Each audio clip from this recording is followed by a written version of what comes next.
उसकी योग्यता क्या है, कितना तक पढ़ा है कि आज सीएसआर को संभालेगा, आज IL6 में नौकरी करेगा।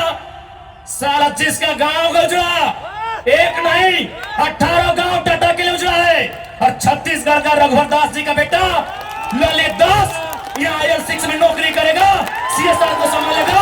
हम सवाल करेंगे। मर्यादा पुरुषोत्तम को श्री राम कहते हैं, बांसुरी वाले को घनश्याम कहते हैं, मिसाइल मैन को अब्दुल कलाम कहते हैं, और जो टाटा BCSL से आंख मिलाए उसे टाइगर जयराम कहते हैं। कसम से आंख से आंसू नहीं बहाते, उनकी मौत के साथ साथ और 100 लोगों को मरने के लिए तैयार करते हैं, और आंख से आंसू नहीं उनको नदी में बहाते हैं जो उनकी मौत का कारण बने थे। आपका जमीन है क्या? 20,000 नहीं, 20 पैसा नहीं मिलेगा, 20 पैसा नहीं मिलेगा। वीडियो का बाप का जमीन है, सीओ का बाप का जमीन है क्या? लेकिन आपके बाप का दादा का यह जमीन है। ये 4000 साल से हम यह खेती बाड़ी करते हैं, ये हमारा प्रमाण है। एसएसपी साहब, आप चाहे तो हमारी हत्या की साजिश रच सकते हैं, रचने का आपको अधिकार है। आपकी पत्नी को टाटा के दलालों ने नौकरी जो दिया है, बाप के दौर से बेटा दोनों का बढ़ेगा, बाप ही जम पास करेगा, बेटा टीचर बढ़ेगा। तो पूर्व मुख्यमंत्री है चाहे वर्तमान राज्यपाल रहे, ललित दास कौन है, हमको हिसाब किताब चाहिए। सांसद अमर शहीद सुनील महतो को नमन करता हूं, वंदन करता हूं। और आज लोकतंत्र के चौथे स्तंभ के माध्यम से मैं वर्तमान राज्य सरकार से आह्वान करूंगा कि केंद्र सरकार से शहीद सुनील महतो की हत्या के लिए एनआईए का गठन हो, एनआईए की टीम उनकी जांच करे, उनकी मृत्यु के कारणों का खुलासा करे, और तमाम अपराधियों को कटघरे के भीतर लाके खड़ा करे। ये मैं राज्य सरकार से मांग करता हूं।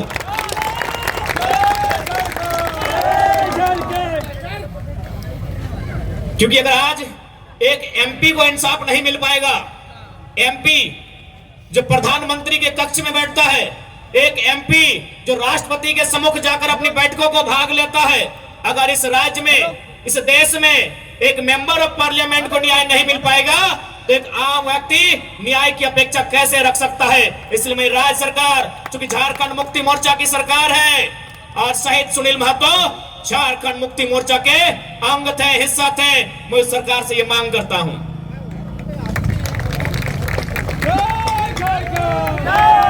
तो आज ये मेरे लिए भी गर्व का विषय है, और शायद ये झारखंड के इतिहास का पहला विषय होगा कि हम प्रत्याशी हैं कोयलांचल का, और नारा अगर जमशेदपुर में लग रहा है तो ये भी गर्व का विषय है। खैर, जी हाँ, लोकसभा प्रत्याशी हमने गिरिडीह के लिए सोचा है, और अब जमशेदपुर की धरती में नारा लगा रहे हैं, तो कोशिश कीजिए नारा कम लगाने, तो जमशेदपुर में भी मन बना सकते हैं। खैर, अभी जमशेदपुर के लिए इरादा नहीं है, क्योंकि मेरा सोच है कि हम पहला वोट खुद को दें, और मेरा वोटर आईडी गिरिडीह में है। इसलिए बाकी भविष्य में जहां जहां से लोग डिमांड करेंगे और जहां से हम लड़ सकते हैं, वहां मैदान जंग में शामिल होंगे, क्योंकि हम एक क्षेत्र का लीडर बनने नहीं आए हैं। आज ये कोल्हान की धरती, आज इस धरती के चारों ओर बड़ी बड़ी इमारतें, न जाने कई हजार फैक्ट्रियां, कंपनियां, एक बड़ा उद्योग का क्षेत्र।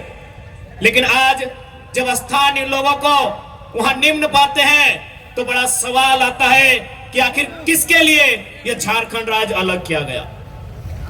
88 सालों का संघर्ष, 88,000 का बलिदान, धरती आबा बिरसा मुंडा की जन्मतिथि 2015 नवंबर को यह राज्य अलग हुआ, बिहार राज्य से कटकर 46% भूभाग लेकर 79,714 वर्ग किलोमीटर, और उस समय 18 जिले लेकर यह राज्य अलग हुआ। लेकिन आज आप देख सकते हैं, आपकी नजर जहां तक जाएगी, आप जहां तक अपनी नजर को दौड़ा सकते हैं, आज आपको एक ही चीज तस्वीर सामने आएगी कि आज भी झारखंड के लोगों को छलने का, ठगने का काम किया जा रहा है, उसके खिलाफ हम गुलाम लेकर आए हैं। इन साफ शब्दों में कहेंगे कि मर्यादा पुरुषोत्तम को श्री राम कहते हैं, मर्यादा पुरुषोत्तम को श्री राम कहते हैं, बांसुरी वाले को घनश्याम कहते हैं, मिसाइल मैन को अब्दुल कलाम कहते हैं, और जो टाटा बीसीएसएल से आंख मिलाए उसे टाइगर जयराम कहते हैं। बिल्कुल सवाल होगा, जबकि मुझे बहुत सारे लोगों ने कहा कि आप फ्यूचर के लीडर हैं झारखंड का, आप झारखंड का भविष्य हैं, आप अच्छा बात बोलते हैं, आप अच्छे हैं भी, लेकिन कोशिश कीजिएगा कि कोल कंपनियों के खिलाफ मत बोलिएगा, टाटा वेदांता बिड़ला के खिलाफ मत बोलिएगा, ये बड़ी हस्ती है। तो हम भी कह दें कि अगर आप बड़ी हस्ती हैं तो याद रखिएगा उस बस्ती को हमारी हस्ती के कारण आप टिके। जी हाँ, ये बातें हमारे सामने आई कि आप, और बिल्कुल इतिहास गवाह है, चूंकि इसे टाटा नगरी के नाम से जाना जाता है, तो मैं आपको इतिहास के पन्ने से परिचय करवाऊंगा। 1977 का वो साल था, लेकिन वो कोल्हान नहीं, वो कोयलांचल था, वो टाटा सिजवा नामक क्षेत्र था, और वहां के जीएम ने एक कोयलांचल के हीरे को ऑफर किया था कि हम तुम्हें कार देंगे। उस कोयलांचल के हीरे ने कहा था हमें कार नहीं, बदले में रैयतों के लिए रोजगार चाहिए। इस बात में उनके बीच तू में हुआ था, वाद विवाद बढ़ा था, और आज इतिहासकार कहते हैं, आज जो लोग गांवों में वो कहते हैं कि शहीद शक्तिनाथ महतो ने उस समय तत्कालीन टाटा के जीएम के गालों में खींचकर 2 तमाचा लगाया था। मैं उस वंश का औलाद हूं, मैं उस कौम का औलाद हूं। हाँ, ये मानता हूं कि बदले में फिर बाद में शहीद शक्तिनाथ महतो की हत्या उसी टाटा के जीएम के नेतृत्व में हुआ था। आज उसी का पाई पाई हिसाब लेने आया हूं। अरे कब तक डरेंगे भाई? अरे क्यों डरेंगे? मौत से क्यों डरेंगे? मौत तो हमारे नसीब में है। 77 में शक्तिनाथ महतो, 10 साल बाद 87 शहीद निर्मल महतो, 12 साल बाद 99 रतिलाल महतो, फिर 8 साल बाद 2007 शहीद सुनील महतो। तो सुन लीजिए कंपनी के दलालों, 77, 87, 7, अंत में 7 आता है। अब सामने है 2027, आप तैयारी कर लीजिए जयराम महतो के लिए। लेकिन इस बार भूल मत कीजिएगा, क्योंकि मैं अपने समर्थकों को साफ साफ कह दूंगा, बिल्कुल, क्योंकि आज विधायक सांसद की औकात नहीं है इन कई लाख करोड़ के कंपनियों के खिलाफ बात करने की, लेकिन एक साधारण सा लड़का इनके खिलाफ बात करता है। हो सकता है हमारी हत्या होगी, हमें परवाह नहीं, लेकिन अगर मुझे मानने वाले लोग हैं और मेरी हत्या होती है तो मैं आपसे कहूंगा उस समय धरना नहीं दिया जाएगा, ना कोई आगजनी किया जाएगा, ना ही सड़क जाम किया जाएगा, और ना ही बसों का शीशा फोड़ा जाएगा। यदि सच में हमारी हत्या से आपको गुस्सा लगे तो शीशा नहीं, सर फोड़ना उन बेईमानों का जिनके कारण हमारी हत्या हुई। बहुत दिन तक डर के रहे, बहुत दिन तक डर के रहे। कत्ल होगा, शहादत होगी निर्मल महतो की, शहादत होगी सुनील महतो की, और टाटा में असिस्टेंट जीएम के पद पर काम करेगी एसएस की पत्नी। हम सवाल करेंगे, ये सवाल करने का हमको हक है।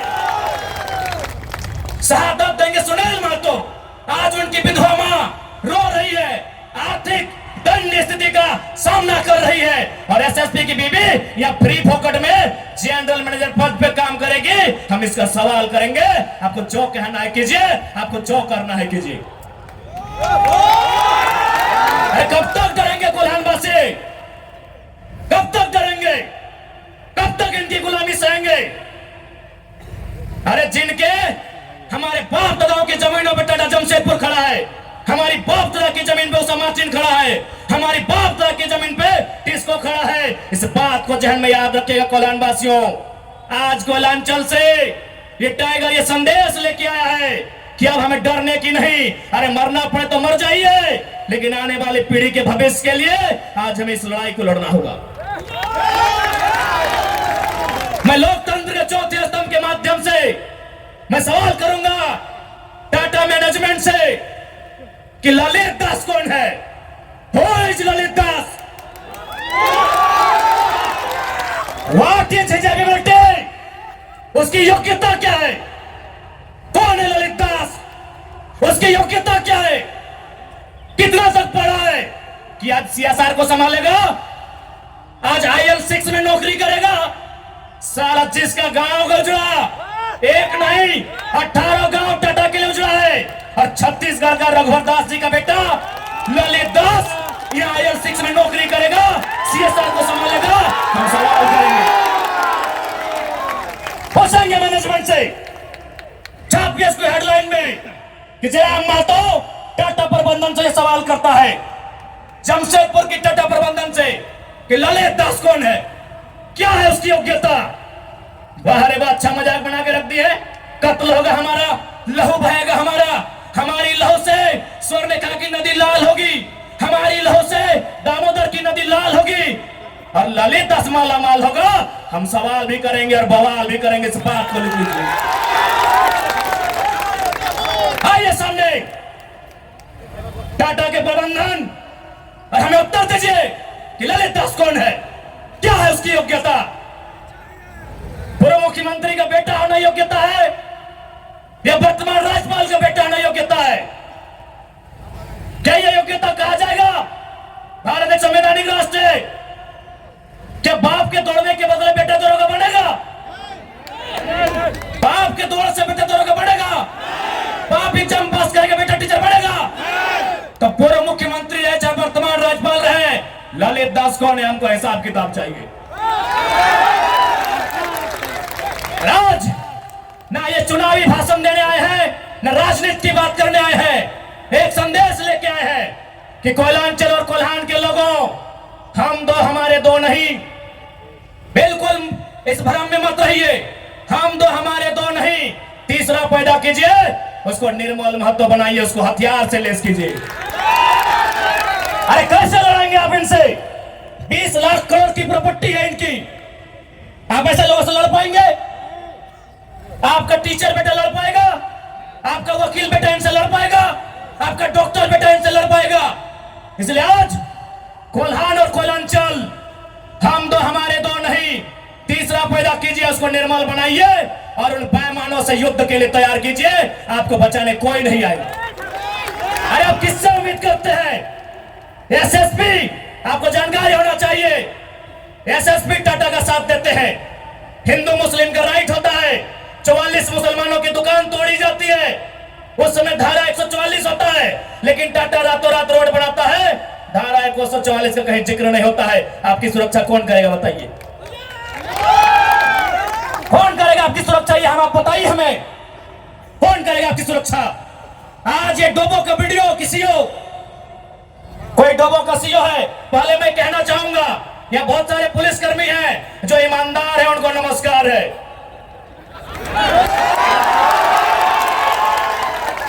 IAS रहे चाहे IPS रहे, जो ईमानदार है उनको नमस्कार है।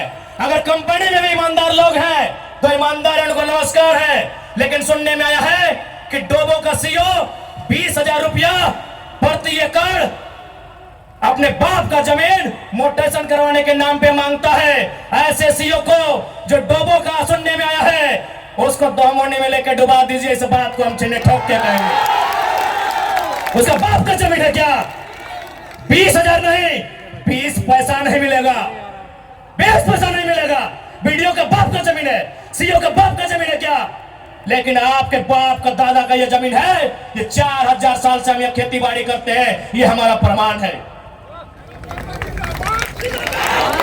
अरे अब तो दुनिया के वैज्ञानिक मान रहे हैं कि सबसे पहला इंसान सिंहभूम से निकला था। आप गर्व कीजिए अपने इतिहास पर, आप गर्व कीजिए अपने इतिहास पर।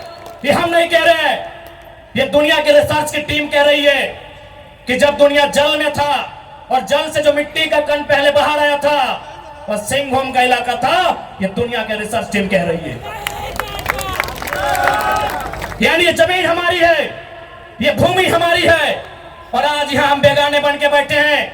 आज यहाँ हम दर बदर की ठोकरें खा रहे हैं। आज हमारे यहाँ कत्ल किया जा रहा है, और एकदम साल दर साल किया जा रहा है। 77 में, 87 में, 97 में, 7 में एकदम कंटिन्यूली हमारा कत्ल किया जा रहा है। और आज हम हाथ धर के बैठे हैं। आज हम कहना चाहेंगे, आज बिल्कुल अगर हम होते निर्मल दा के समय, यदि हम होते सुनील दा के समय, कसम से आंख से आंसू नहीं बहाते, कसम से आंख से आंसू नहीं बहाते। उनकी मौत के साथ साथ और 100 लोगों को मरने के लिए तैयार करते हैं, और आंख से आंसू नहीं, उनको नदी में बहाते जो उनकी मौत का कारण बने थे। हमने आंख से आंसू बहाया, हमने अनाथों जैसा अनुभव किया कि हमारे लीडर चले गए। अब रोने का समय नहीं है, अब बिलखने का समय नहीं है, इंतकाम का समय है। क्योंकि आने वाला 20 साल बाद आने वाली पीढ़ी ना वो निर्मलदा को पढ़ने का समय जुटा पाएगी, ना वो बिरसा मुंडा को पढ़ने का समय जुटा पाएगी, ना वो शेख भिखारी को पढ़ने का समय जुटा पाएगी। आने वाली पीढ़ी सवाल भी नहीं कर पाएगी। इसलिए आज आपको अपने हर एक घर से, हर एक परिवार से एक एक औलाद को, चाहे बेटा या बेटी रहे, एक एक औलाद को फौलाद बनाना होगा। ये आज मैं कोल्हान वासियों को कहना चाहूंगा।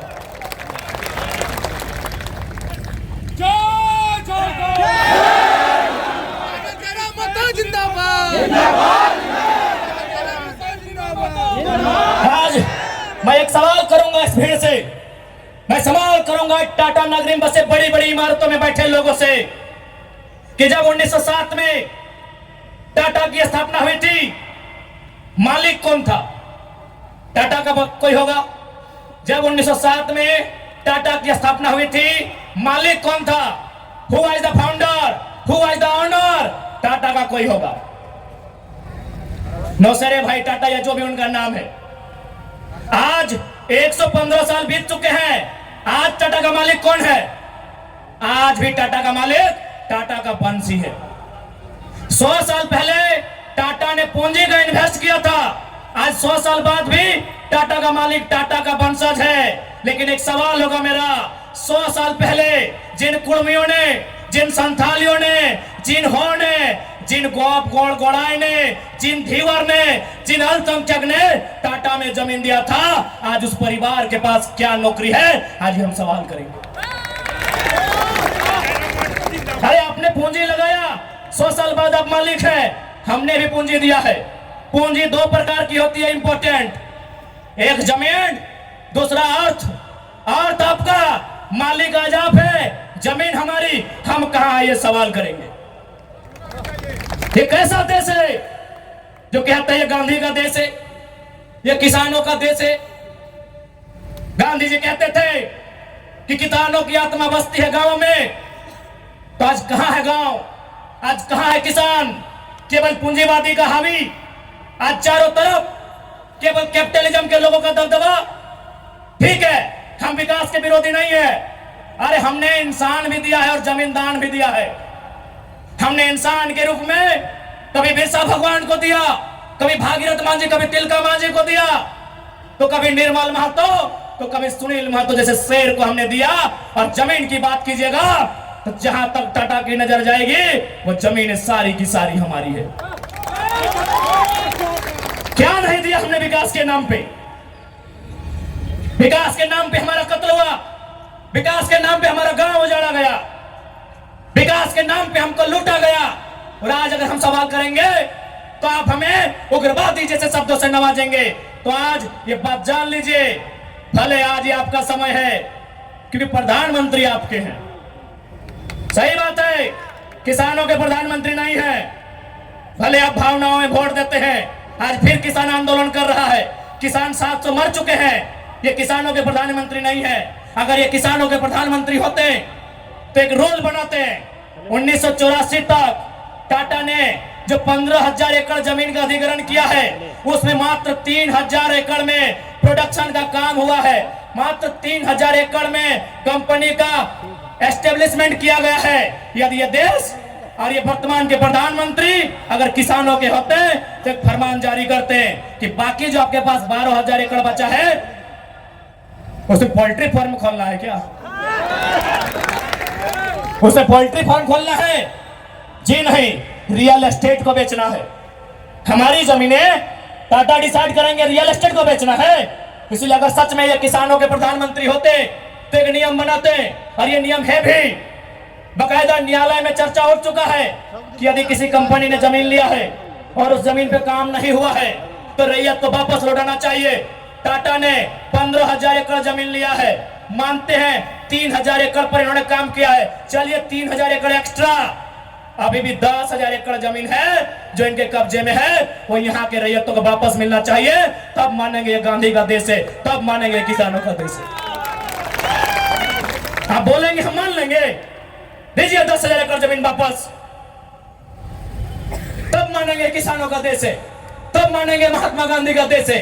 आज और तमाम जितने भी आईएएस आईपीएस मिनिस्टर, आज अगर मैं साफ कहूंगा कि संविधान की जितनी हत्या उग्रवादी आतंकवादी करते हैं उससे कहीं ज्यादा वो आईएएस आईपीएस और मिनिस्टर संविधान की हत्या करता है जो पूंजीपतियों का साथ देता है। क्यों पता है? पढ़े लिखे लोग, पुलिसकर्मी भाई आप भी सुनिएगा कि आपके एसपी संविधान की हत्या कैसे करते हैं। हाँ, पुलिस वाली दीदी आप भी सुनिएगा कि आपके डीसी संविधान की हत्या कब करते हैं। भारत के संविधान को खोलिए, भारत के संविधान में प्रियम्बल आता है। प्रियम्बल में क्या लिखा है पता है? हम भारत के लोग सामाजिक, राजनीतिक, आर्थिक न्याय की बात लिखा है। हम भारत के लोग धर्मनिरपेक्ष समाजवाद का नाम लिखा है। समाजवाद, पूंजीवाद नहीं लिखा है, कहीं नहीं लिखा है। भारत के संविधान में समाजवाद लिखा है। हम भारत के लोग धर्मनिरपेक्ष समाजवाद भारत के निर्माण करेंगे। आज ये जो भी आईएएस आईपीएस अगर पूंजीवाद का पक्ष लेते हैं, नक्सली से भी बड़ा नक्सली वो आईएएस आईपीएस होते हैं। हाँ, हम सीना ठोक के कहेंगे। बाकी एसपी साहब, आप चाहे तो हमारी मौत का साजिश कर सकते हैं, क्योंकि आपकी पत्नी को पूर्व में, अभी नहीं, अभी वाले नहीं, अभी वाला नया आया है, पूर्व वाले एसएसपी साहब, आप चाहे तो हमारी हत्या की साजिश रच सकते हैं, रचने का आपको अधिकार है। आपकी पत्नी को टाटा के दलालों ने नौकरी जो दिया है,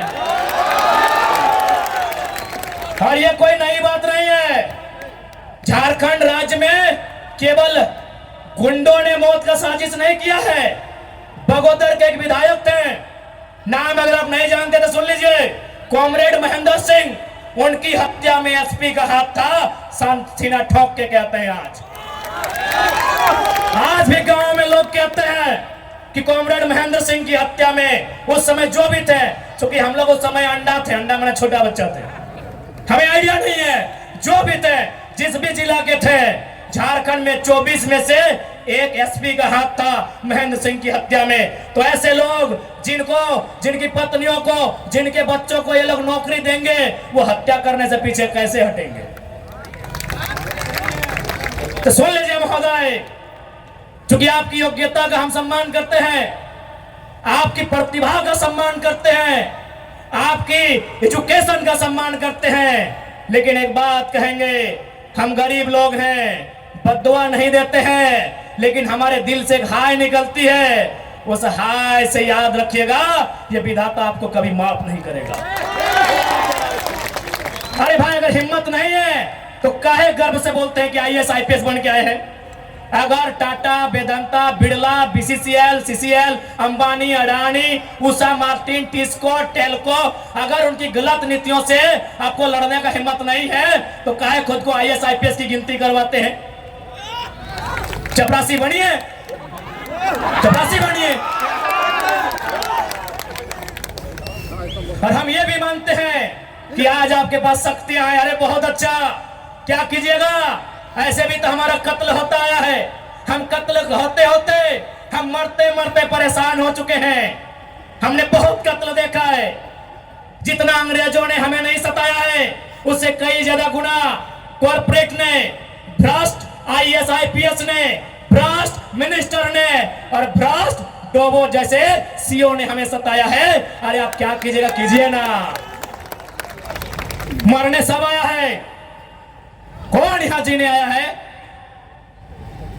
610 ट्रिलियन वर्ग किलोमीटर सूरज। हमारे साथ अगर हमारी सभा को सुनेगा तो कुछ जनरल नॉलेज भी बढ़ा देंगे। 610 ट्रिलियन वर्ग किलोमीटर सूरज एक दिन मर जाएगा। 510 मिलियन वर्ग किलोमीटर की धरती, ये भी एक दिन मर जाएगी। 165 वर्ग किलोमीटर में फैला हुआ, मिलियन वर्ग किलोमीटर में फैला हुआ प्रशांत महासागर, इसका पानी भी एक दिन सूख जाएगा। 5,95,000 वर्ग किलोमीटर, 95 लाख वर्ग किलोमीटर फैला हुआ हिमालय का पहाड़ एक दिन पिघल जाएगा। 38 मिलियन वर्ग किलोमीटर में उगने वाला चंद्रमा मर जाएगा। अरे 5 फीट का इंसान काहे डर रहे हैं? काहे डर रहे हैं? आपकी डर आपकी मौत का कारण है, आपकी डर आपके भाई का कारण है। मैं एक लाइन कहूंगा, एक क्रिकेट का उदाहरण आपको दूंगा। साउथ अफ्रीका में एक खिलाड़ी थे, उनका नाम था ग्रीम स्मिथ। उन्होंने घर की दीवारों पर 3 लाइन लिखा था कि मुझे बड़ा होके साउथ अफ्रीका की टीम से क्रिकेट खेलना है।